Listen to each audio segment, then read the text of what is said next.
दोस्तों नमस्कार। Exam India में आप सभी का स्वागत है। आज हम लोग एक ऐसे इंपॉर्टेंट नोटिफिकेशन के बारे में बात कर रहे हैं जो बैंकिंग पर बेस्ड है। सो अगर आप बैंकिंग एस्पिरेंट हो then this notification is very important for you. हम लोग यहाँ पे जो है पंजाब एंड सिंध बैंक के बारे में बात कर रहे हैं और जो नोटिफिकेशन आया हुआ है वो लोकल बैंक ऑफिसर का आया हुआ है। नाउ यहाँ पे ये समझना है कि एक्चुअल में अगर आप बैंकिंग एस्पिरेंट हैं या फिर अगर आप बैंकिंग एग्जाम का प्रिपरेशन करना चाहते हैं तभी जाकर के आप इसका फॉर्म फिलअप करोगे। और सबसे इम्पॉर्टेंट बात, एप्लीकेशन ऑलरेडी स्टार्ट हो चुका है और लास्ट डेट जो होगी वो 4/9/2025 होगी।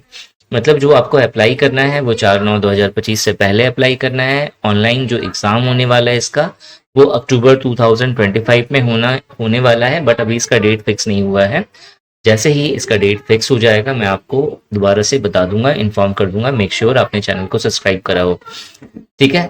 सबसे प्लस पॉइंट क्या है कि वैकेंसी बहुत ज्यादा है। 750 टोटल वैकेंसी है जिसमें यूआर कैटेगरी की 322 वैकेंसी है, एससी की 108, एसटी की 51, ओबीसी की 197, ईडब्ल्यूएस की 72 है। तो ओवरऑल जब ऐड कर देंगे तो 750 होगा।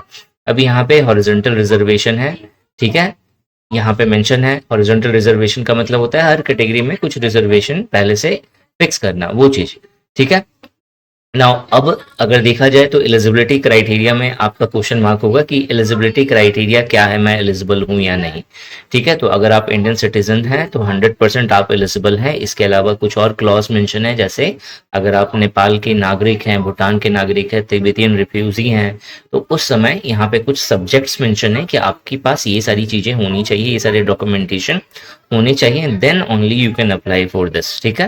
तो अगर आप उस तरह में फिक्स बैठते हो इन सारे जो डॉक्यूमेंटेशन जो गवर्नमेंट ने दिए हैं तब जाकर के आप भी अप्लाई कर सकते हैं, ठीक है। एज लिमिट की बात करें तो JMGS1 ये एक्चुअल में इस स्केल का नाम है जिसके लिए आप अप्लाई करने वाले हैं। इसमें जो मैक्सिमम एज लिमिट है वो है 20 years, sorry minimum age limit है वो है 20 ईयर्स और मैक्सिमम एज लिमिट है 30 ईयर्स। मतलब 20 से 30 साल की उम्र के बीच में अगर आप हो तभी जाकर के आप अप्लाई कर सकते हैं, ठीक है। फिर अगर आप रिजर्व कैटेगरी से बिलोंग करते हैं तो यहाँ पे कुछ एज रिलैक्सेशन का स्लॉट मेंशन है, इसको एक बार देख लीजिएगा। नाउ अब जो है सबसे इंपॉर्टेंट पॉइंट की क्वालिफिकेशन क्या होनी चाहिए। तो अगर आपने ग्रेजुएशन करा है, ग्रेजुएशन की डिग्री आपके पास है, मार्क्स इंपॉर्टेंट नहीं है कि आप कितने परसेंटेज लेकर के आ रहे हैं, बस आपके पास ग्रेजुएशन की डिग्री होनी चाहिए, then only you can apply for this post, ठीक है।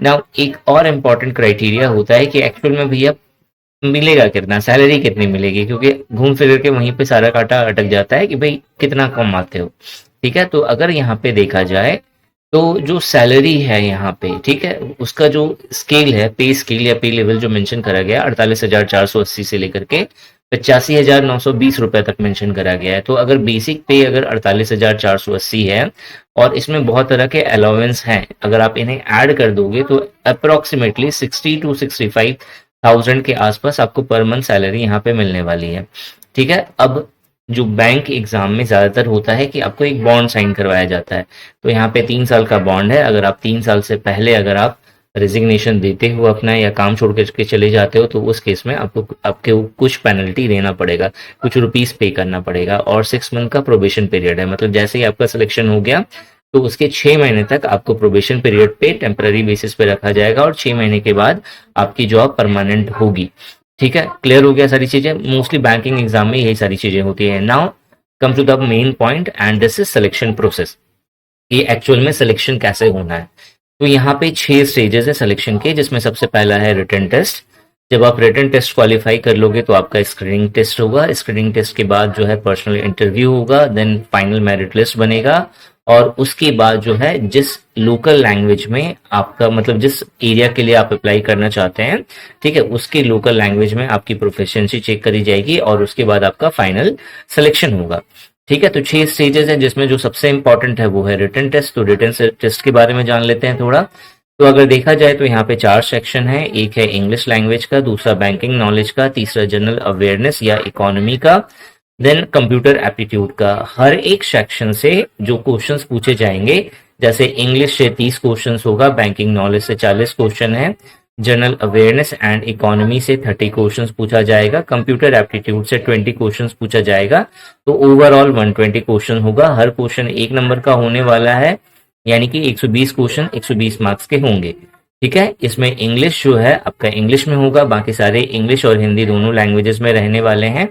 और जो ड्यूरेशन है यहाँ पे सेक्शन वाइज ड्यूरेशन मेंशन करा गया है। जैसे इंग्लिश लैंग्वेज के लिए आपको 30 मिनट का समय दिया जाएगा, बैंकिंग नॉलेज के क्वेश्चंस करने के लिए 40 मिनट का, जनरल अवेयरनेस के क्वेश्चंस करने के लिए आपको 30 मिनट का समय दिया जाएगा, और कंप्यूटर एप्टीट्यूड को करने के लिए आपको 20 मिनट का समय दिया जाएगा। यहाँ पे एक चीज अगर आप नोटिस करोगे जो सबसे इंपॉर्टेंट है जानना, वो ये कि यहाँ पे रीजनिंग के क्वेश्चंस नहीं पूछे जा रहे हैं और प्लस क्वांट के क्वेश्चंस नहीं पूछे जा रहे। तो एक बहुत प्लस पॉइंट है उन स्टूडेंट्स के लिए जिनको क्वांट से डर लगता है, जिनको लगता है यार मैथमेटिक्स मेरा अच्छा नहीं है। तो यहाँ पे आपको एक प्लस पॉइंट मिल रहा है कि आपको यहाँ पे मैथ्स नहीं दिया गया है। ठीक है, क्वांटिटेटिव एप्टीट्यूड का सेक्शन नहीं गिवन है, तो आप आराम से चाहें तो इस पेपर को क्वालिफाई कर सकते हो। इसके अलावा अगर आपके कोई डाउट्स होंगे तो चार्ट सेक्शन में मुझे जरूर बताना, कमेंट करके जरूर क्लियर करना। बाकी यहाँ पे कहाँ कहाँ पे सेंटर पड़ेगा वो चीज मेंशन है, कौन कौन स्टेट में होगा सेंटर, ठीक है, और कौन कौन स्टेट की कौन कौन से सिटी में आपको सेंटर दिया जाएगा वो मेंशन करा गया है। ठीक है, नाउ